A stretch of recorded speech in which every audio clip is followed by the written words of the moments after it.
Most of the attention in the auction is around the big players, the top glamour players who attract the big buys. I also like to look at what I call little mid-cap players, players in a certain band who I think are very valuable. So I've actually taken a look at which players I'd like to look at in those bands. I'm going to start with three because they all give me a little bit of this and a little bit of that. Nitish Rana, Deepak Hooda. Nitish Rana, left-hander. Hooda, since he's moved out of Baroda, has just rediscovered himself. He's a wonderful, big-hitting player. If I'm Hooda, all I'm doing is I'm going into every net session and I'm bowling for half an hour. I can bowl my off breaks. I'll tell my franchise I'm giving you 2 overs every single game. So Nitish Rana, Deepak Hooda, the batting end of that scale. Washington Sundar at the bowling end of that scale. So those are 3 players I'm looking for.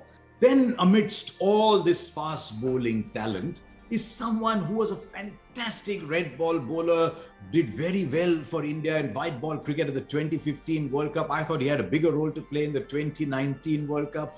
A T20, high economy rates. He bowled this beautiful, talk about the seam position, you know what I'm talking about. But he bowled lovely lengths that become hitting lengths sometimes in T20 cricket. But in the last couple of years, Mohammad Shami has emerged as a wonderful player. If I'm getting Shami in a mid-price range, I am holding on to him for dear life. Harshal Patel, what a season he had last time. I'm looking at where this year's matches are going to be played. If indeed the matches are going to be played at the Brabant Stadium, at the Wankhede Stadium, at the stadium in Pune, I don't know the wickets in DY Patil are, then I'm expecting really good batting wickets. I'm thinking Harshal Patel, hang on. The moment the ball stops and comes, he's one of my earliest picks. The moment the ball comes along, I'm a little wary. I want him in my side, make no mistake, but I'm a little wary on surfaces which are really true with even bounce, quality bounce, where the slower ball might just sit up to be hit on small boundaries. So that's why I've not gone full on Harshal Patel right at the top, but I have enormous admiration for him as a cricketer. And Kuldeep Yadav.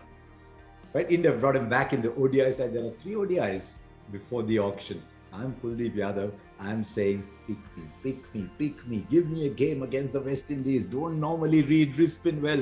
Let me audition, because otherwise, I'm not sure teams are that confident about Kuldeep Yadav, single skill player in T20 cricket. So I watch out for Kuldeep Yadav if he can audition during the West Indies ODIs. I'm looking at specialists.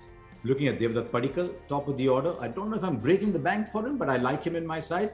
I'm looking at Avesh Khan. He's had 1 breakthrough season. He's bowled quick. Not a lot before that. So I'm a little wary, but I still like Avesh Khan. And I really like Shah Rukh Khan. In fact, Shah Rukh Khan is probably going to be at the upper end of my mid-cap range. So these are the players that excite me. There's 2 others. There's 2 other picks, people who've been around right from the first season. You think, yeah, we've seen everything they have to offer. They've not been retained, but they bring a specific skill. I'm looking at Manish Pandey and Dinesh Karthik.